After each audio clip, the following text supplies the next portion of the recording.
Salam saudara-saudara, apa kabarmu hari ini? Saya pastikan kabar kita kabar luar biasa. Karena Allah yang kita sembah Allah yang luar biasa. Amin saudara-saudara. Kita bersyukur oleh karena nafas kehidupan Allah percayakan bagi kita.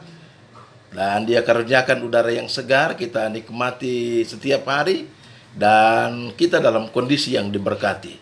Dan saya senang, kita senang boleh berjumpa lagi pada pelajaran rohani, pelajaran Alkitab, dan pada minggu ini kita ada pada pelajaran yang ke-9.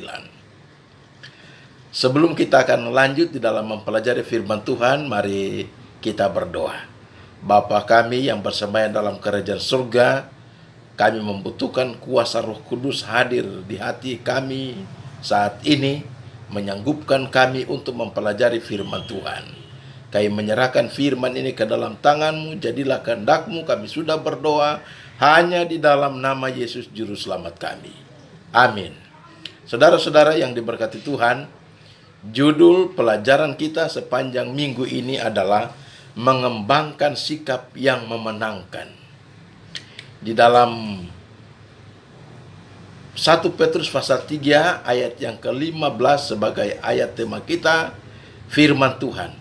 Tetapi kuduslah Kristus di dalam hatimu sebagai Tuhan, dan siap sedialah pada segala waktu untuk memberi pertanggungjawab kepada tiap-tiap orang yang meminta pertanggungjawab dari kamu tentang pengharapan yang ada padamu, tetapi harus dengan lemah lembut dan hormat.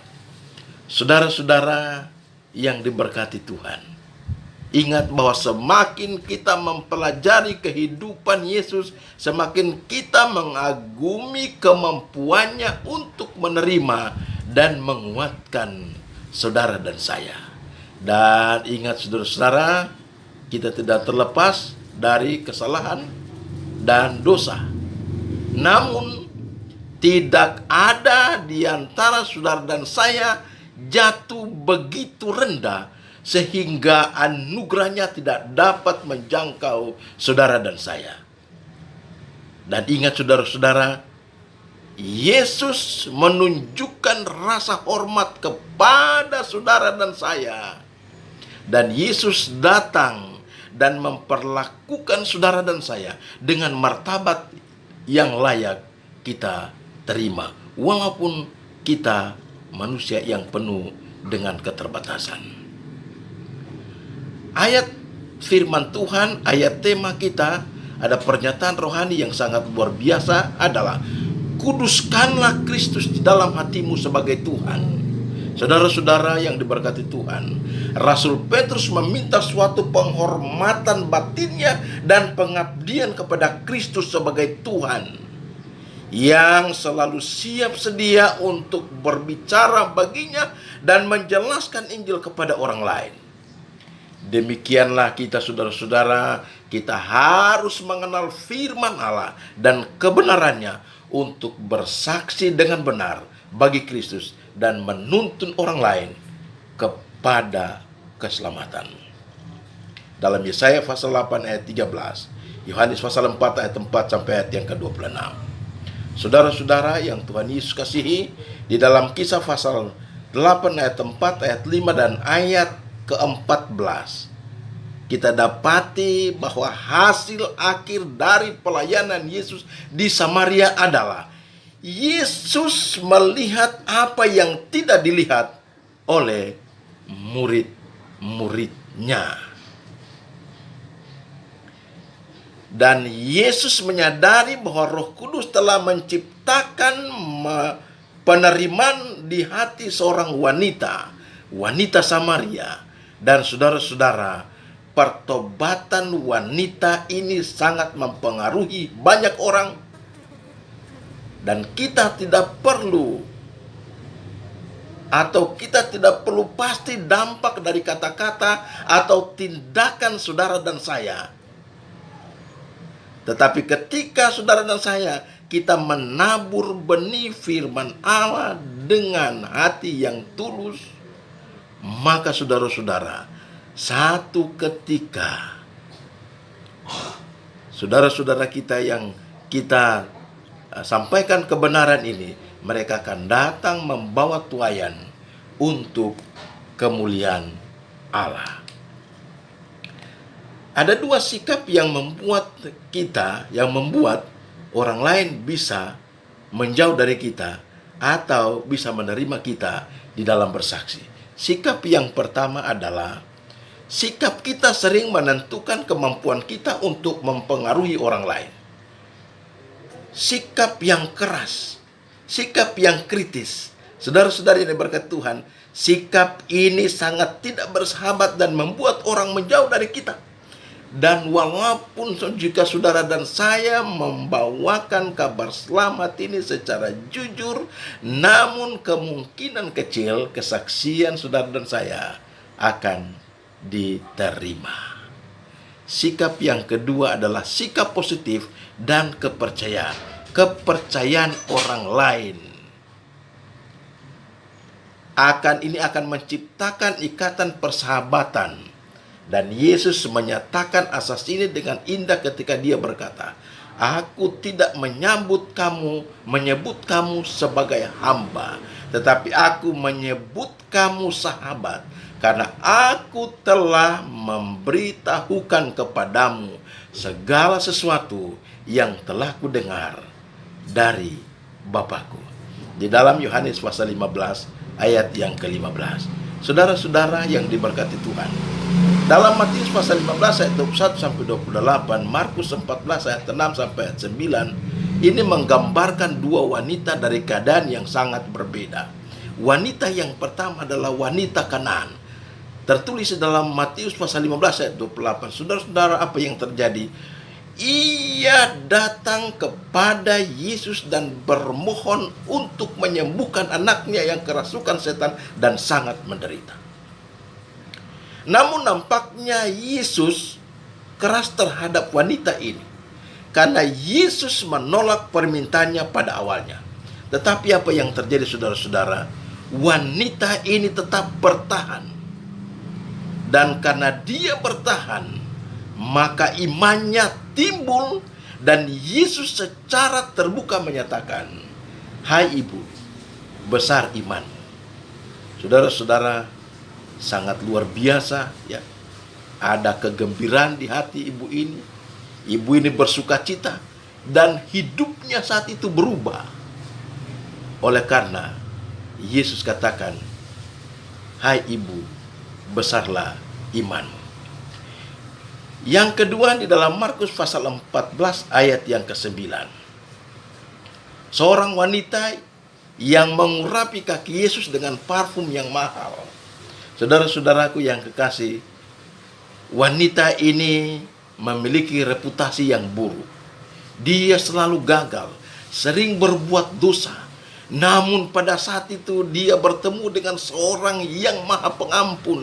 Dia adalah Yesus Kristus. Dan saat itu juga dia diubahkan, dijadikan baru kembali. Ketika orang-orang melihat hal itu, mereka menyatakan kepada Yesus, mereka menyampaikan kritikan mereka kepada Yesus. Tetapi Yesus memuji wanita ini, dan Yesus menyetujui tindakan wanita ini.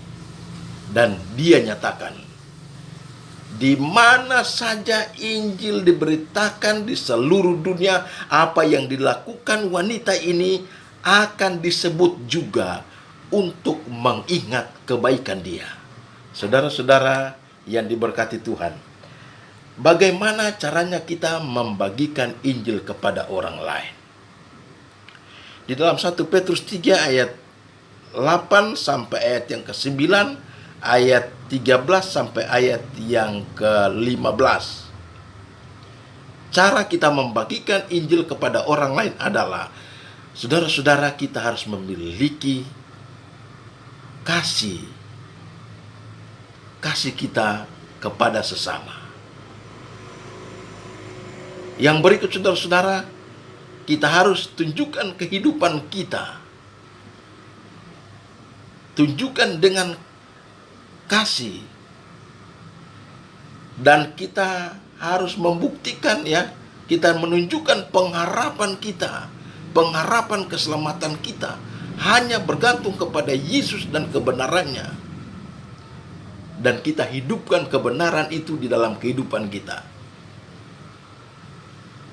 Maka saudara-saudara, pengharapan di sini adalah untuk Injil penyempurnaan. Dan Injil penyempurnaan ini bukan hari itu saja, tetapi Injil ini akan menuntun kita kepada hari yang depan, hari ke depan.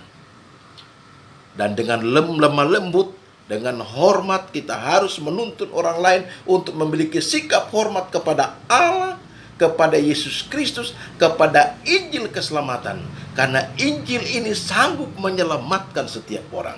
Di dalam Roma pasal 1 ayat yang ke-16. Saudara-saudara yang diberkati Tuhan, Tuhan mengundang saudara dan saya untuk bergabung dengannya. Tuhan mengundang kita untuk bergabung dengannya di dalam membagikan Injil kebenaran tentang akhir zaman dengan penuh kasih kepada dunia yang sedang binasa tanpa Kristus. Oleh sebab itu saudara-saudara, di dalam Kristus terdapat kelemah lembutan seorang gembala. Di dalam Kristus ada kasih sayang seperti orang tua yang menyayangi anak-anaknya.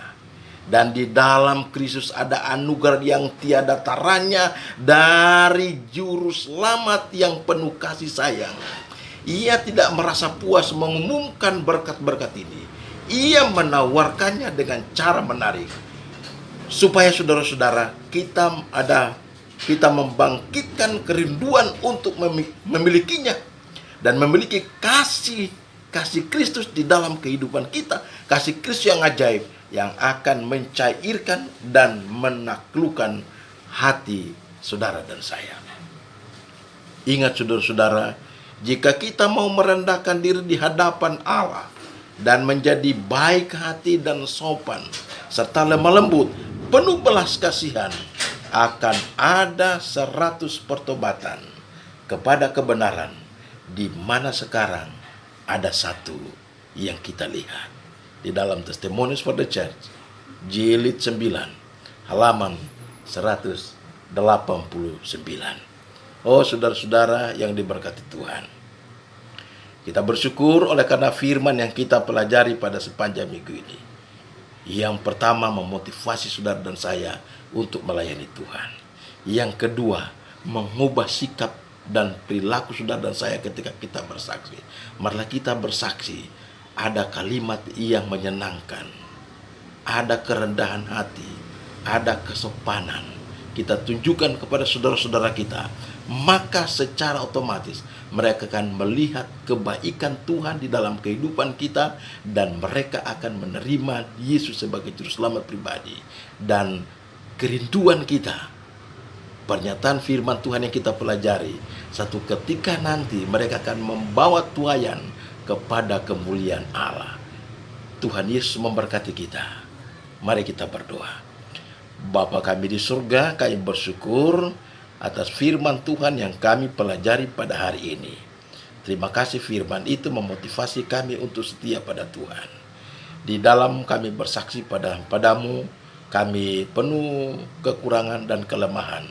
Tapi kami tahu pasti bahwa bersama Yesus akan sanggupkan kami dengan kuasa Roh Kudus, dan Yesus akan ajarkan kami untuk kami menyampaikan firman ini dengan penuh kerendahan hati, dengan sikap hormat kepada saudara-saudara kasih kami. Kami tunjukkan belas kasihan Yesus di dalam kehidupan kami kepada saudara-saudara kami, dan mereka juga akan menerima Yesus sebagai juru selamat. Kami berdoa Tuhan akan sanggupkan kami semua, sehingga kami mampu untuk menjalani kehidupan kerohanian kami di dunia ini. Dan ketika kami setia, terjadi hari Maranatha, kami akan diselamatkan masuk dalam kerajaan yang Tuhan sediakan bagi kami. Terima kasih Bapa untuk berkat firman yang kami terima pada hari ini. Kami persembahkan doa ini, mohon pengampunan dosa, bersyukur di dalam nama Yesus, Juru Selamat kami. Amin.